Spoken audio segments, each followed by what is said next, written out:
Hi, it's Rob. Welcome to another video. So this video, I want to be showing 7 records, 7 new releases from 2025. So that's what 7 records looks like. There's the thumbnail. I know you like those thumbnails. So yeah, thanks for joining me. Music, records bring so much joy into our lives, and these days, I don't know whether it's because of social media or everything, bad news, even like this weekend in Texas, flooding, and one of my favourite footballers just died in a car crash, and Brian Wilson passed away, and just the world in general. One thing about music is you can escape into your own world. I don't know about you, you're watching my video on YouTube. It is a way for you to escape, learn about new music, and this video is all about new music. So I go to record fairs, I buy second-hand records, I go to charity shops, car boot sales, but I'm always listening to new music. I might be 60 years old, but I'm not somebody who just wants to sort of listen to my favourites from when I was 20. I'm always looking to discover new music. So I think we've got an Australian band, we've got Canadians represented, we've got Scotland, and we've got some English as well. So all around the globe, something for everybody, I think. First record, this record is one that I've seen so many people, especially in the UK, show this record.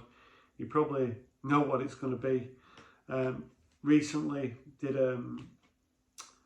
at Glastonbury, they appeared at Glastonbury, and they've been touring, and it's the first record for 24 years, so you know who it's going to be. It's Pulp Mo. So I got this record from my local shop, Wax and Beans in Bury, which has just celebrated its 6th year. So yeah, Ben's got a great shop. If you're ever in the Greater Manchester area, look up Wax and Beans.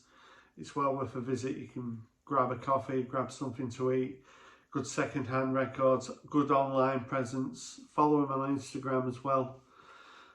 Yeah, so I order, most of the time, new releases, I'll get them from Ben. So this is a record I kind of avoided really for when it was initially spoken about Pulp releasing a new album, because I do have this thing about artists going past the sell-by date, and I was thinking, this is classic going past your sell-by date. You've not been around for 25 years. I know that Jarvis Cocker's released quite a few solo albums, but I've not even bothered listening to them. I've not listened to those. So even though I'm saying I'm somebody who's always looking to discover new music, I don't really class Jarvis Cocker's solo album as new music. And maybe if I listen to Jarvis solo albums, I might find music that I really love, who knows. So this is a blue variant. There's been quite a few different variants, and it was quite well priced as well. I think it was around £25, which for a new album is pretty good. And we do get a lyric sheet as well. So it's quite well done.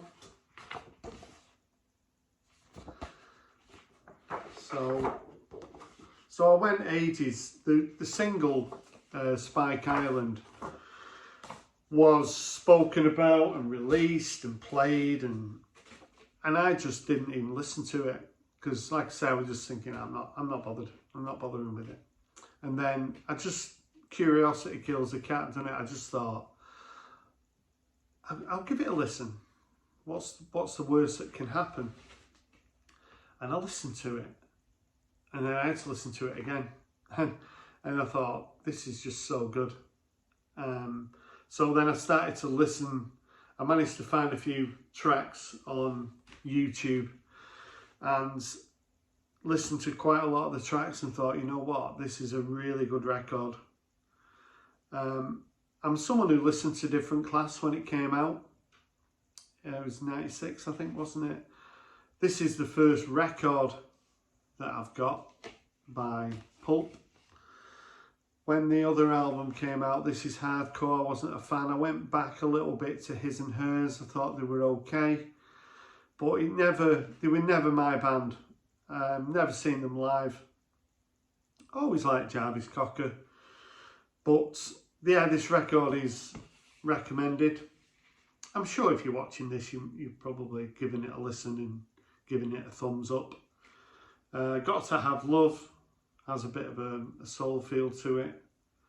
But I just think it's a great record, and I'm really pleased to have it in the collection.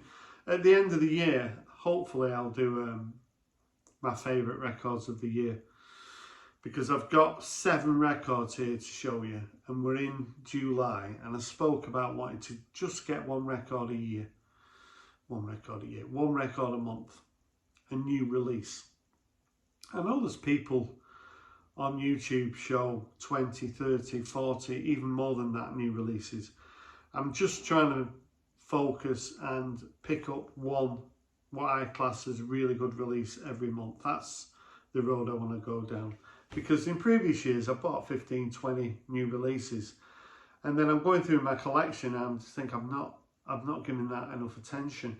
So I'm giving all these records plenty of attention, and I want to keep going back to them over the years. So I'm not going to say it's quality over quantity, but maybe I am. I'm just trying to get 1 record a month, and if you win that race, then it's a really, really good album. But I do watch other channels on YouTube talking about new releases. Andy Ford is a really good one. Mazzy shows quite a lot of new records. And there's a lot of people who review records on YouTube who don't buy the records. It's just an image behind them of a record. They've probably streamed it dozens of times, and they give 15, 20 minute reviews of albums. Sometimes I'll watch those as well. James Ford produces this album, so he's someone who's currently been producing the Arctic Monkeys. I think he's done the Haim album, Blur's album. So he's sort of really a producer who's doing a lot of sort of current music at the moment. 11 songs recorded in November. I'm not 100% sold on the cover. I believe it's Iceland. I've never been to Iceland, Reykjavik. I'm sure there's some good record shops there, but you can't see any on that picture. But yeah, I'd give this probably 9 out of 10, 8.5 out of 10. Really good record. I'm trying to think which album it is by Pulp. Is it their 8th album? Something like that. So yeah, more. Are we going to get more? I think so. I think we'll probably get another album from Pulp in the near future. Hopefully, anyway, if it's as good as that. Next record I want to show is called Pink Elephant. So it's one I showed maybe a couple of months ago. Arcade Fire. So this is the 7th album by Arcade Fire, and I noticed sort of the chart on this one. A lot of the early albums, number 1, number 2. This one 1 week in the chart, number 18. So I'm not sure whether all the negativity, all the cancellations that are going on around the bad publicity that Arcade Fire have received over the last sort of 4 or 5 years has really affected their sales. Seems like it, because this is a great record. I think this is a brilliant record. All the negativity surrounding the band. I mean, I've seen them live twice. This is on clear vinyl with a little bit of a pink smear on it. And when I saw them live in probably 2011, I thought they were superb. And then I went to watch them with my son in Birmingham, probably about 5 or 6 years ago, and ditto, they were brilliant. And I sort of don't read a lot about what's happening with bands. I just tend to concentrate on the music. I know some people can't do that. So I'm just concentrating on the music here. And the music on here for me, it starts off with the opening track is just, you can imagine the band coming onto it, Open Your Heart or Die Trying. Really atmospheric, great opening track. Goes into Pink Elephant, which again is a strong track. Year of the Snake is probably my favourite track. trust, alienation. There's a lot of themes on this album that are sort of connected to what's happened to the band over the last sort of 4 or 5 years. So you don't have to go very far to sort of read up about these things, but I'm not going to talk about it. Stuck in My Head's another great closer. Very good, excellent album. Really pleased to have it in the collection. Arcade Fire and Pink Elephant. Next record, another one that I have shown. There's a few here that I haven't shown on my channel before. So this is called The Bad Fire, and it's by a band from Scotland who I've got a lot of their albums. It's Mogai. So this is 55 minutes long, so it's pretty long, full of layered guitars and textures. The musicianship on here is unbelievable. A band that just sounds so good. And this is another one that comes on sort of a grey clear vinyl. And the previous album, As the Love Continues, was one of my favourite albums of this decade, certainly. You get a print with this as well that's got some signatures on it. So this is one from Wax and Beans as well. If you order early on the website, there are all sorts of goodies that you can get. And as I say, it's got a vocal on it, but not huge amounts of vocal. I mean, we talk about sort of Glastonbury, and you know, I watched Glastonbury and I spoke to people about it, and you know, Pulp appeared at Glastonbury.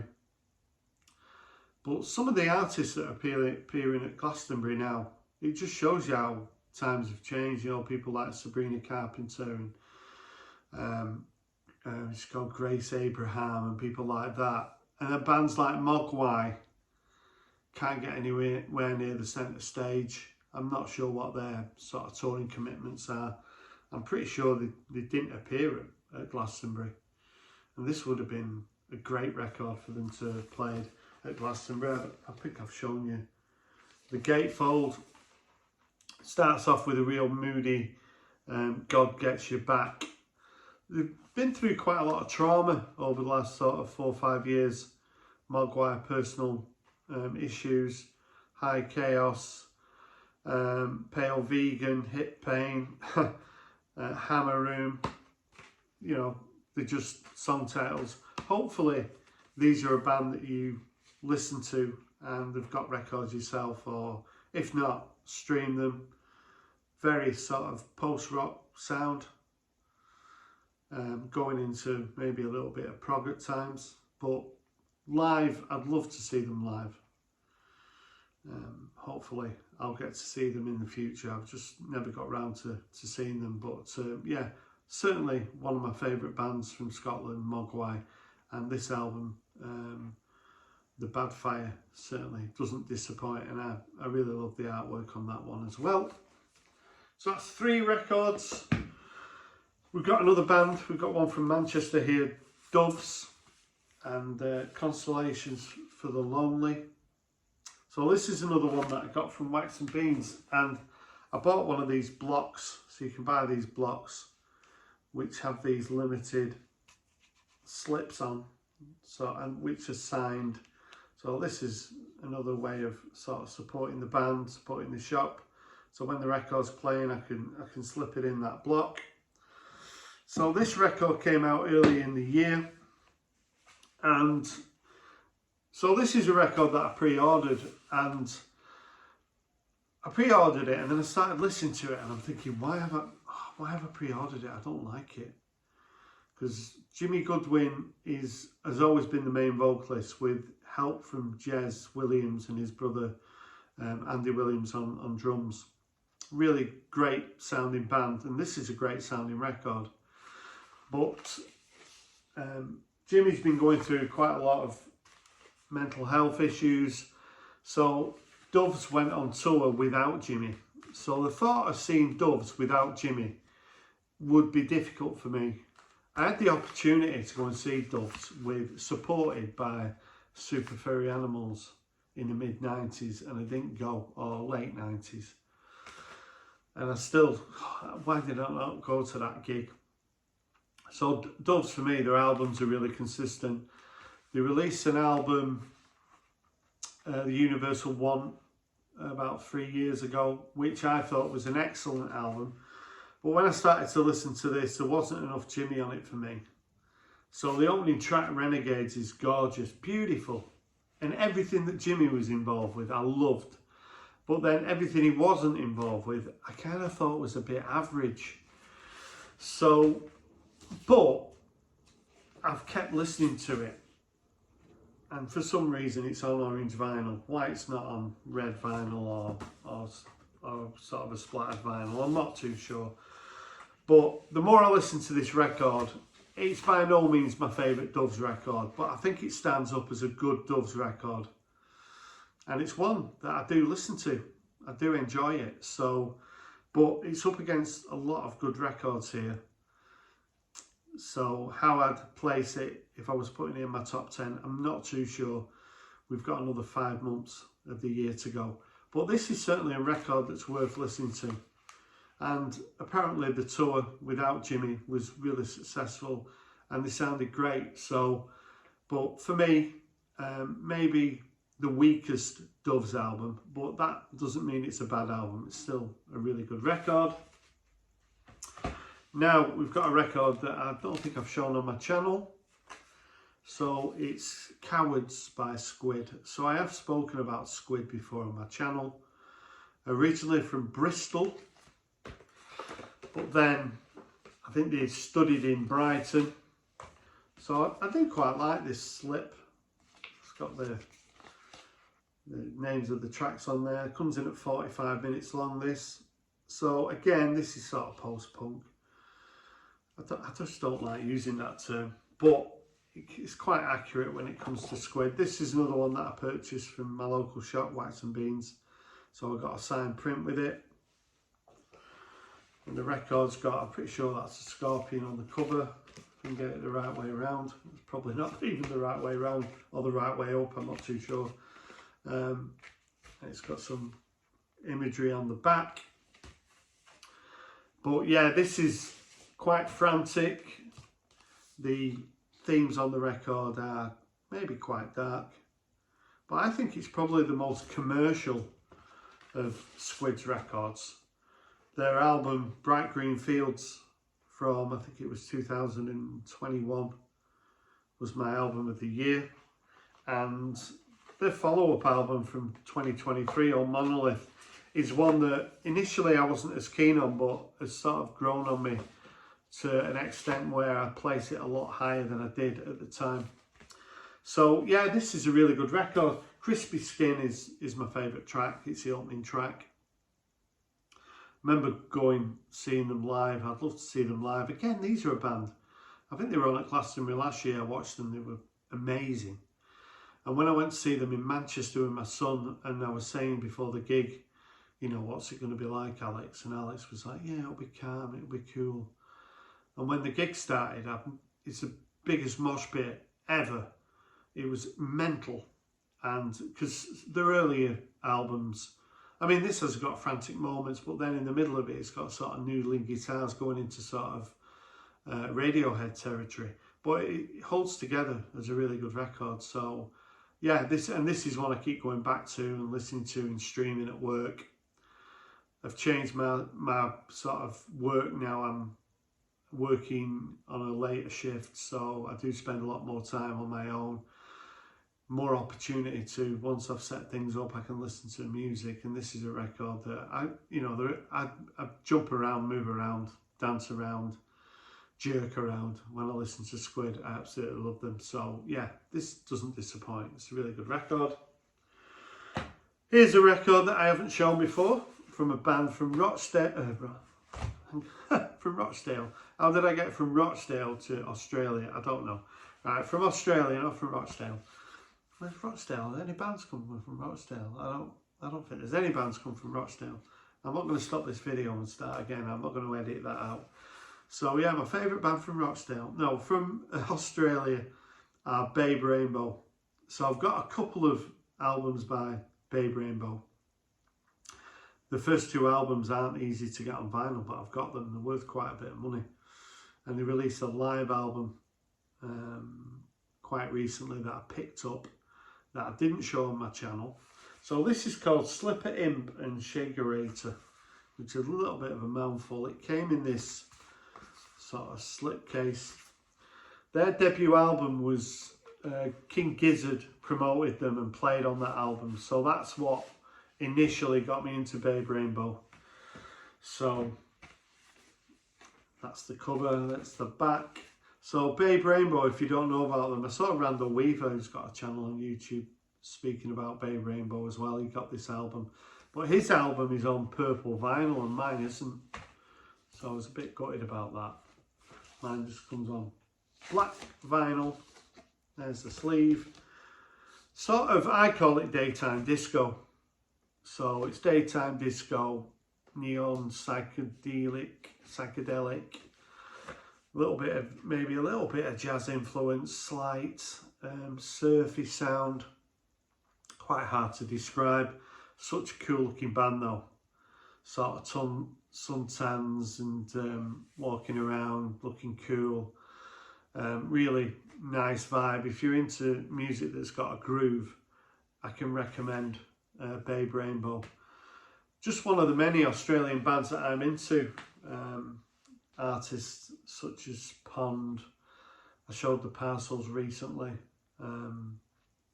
Dope Lemon as well. And even going back into the 80s with sort of the Go-Betweens and Triffids and people like that.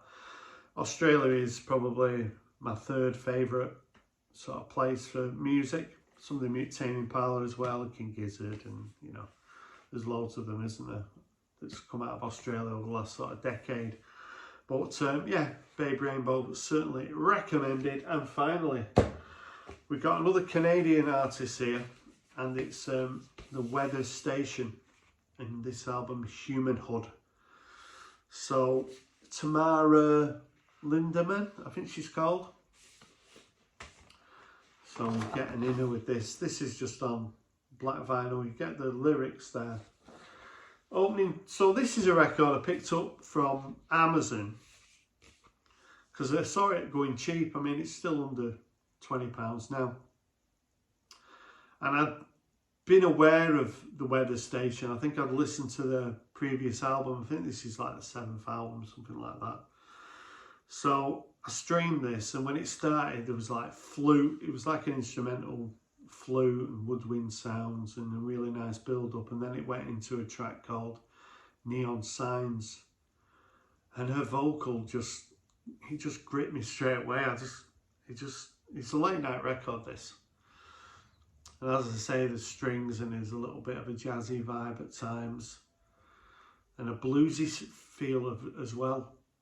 But it's her vocal that it really sort of gets to me and makes me want to listen to the record more and more. And as I say, this is a record that you want to listen to kind of late in the evening. I do have records. I know some people say, oh, I can listen to good music at any time of the day. The track called Window on here is a really good one as well. Body Moves. But this is a record that I find quite difficult to sort of describe how it makes me feel. There's quite a lot of sort of trauma in the subject matter of relationships and also climate change and things like that.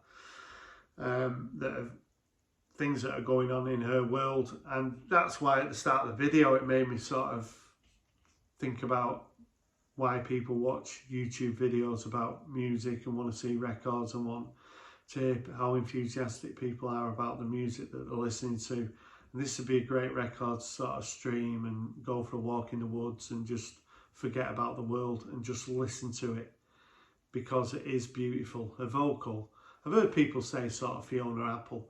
I can't really say Fiona Apple because she's not someone that I'm that aware of. Joni Mitchell, you know, Beth Gibbons, Suzanne Vega. It's all about the vocal, but the musicianship and the feel and the atmosphere creates a beautiful record. So Humanhood is a record that I really recommend you maybe spend some time listening to late in the evening and tell me what you think of it, because I think it's excellent. And this is, out of all the records that I'm showing, I think I do look on things like Pitchfork and reviews, and this is the one that people are talking about. This is the one that Pitchfork would give 8.12, and it's been really well received by the critics. That isn't always a reason for me to, you know, there's some records that are highly acclaimed by the critics and they just don't do it for me. But this is a real sweet spot, and it came up left field for me, bit of a surprise. So yeah, The Weather Station and Humanhood. So 7 records, quite a few of them I bought from my local record shop, Wax and Beans. This video isn't sponsored by them. It's just sponsored by me and my sort of love of discovering new music, and old music as well. Old music can be new music, can't it? I'm always sort of love sort of discovering something new. So if you've got any comments about what I showed on this video, I'd love to hear from you. Thanks for watching, and bye for now.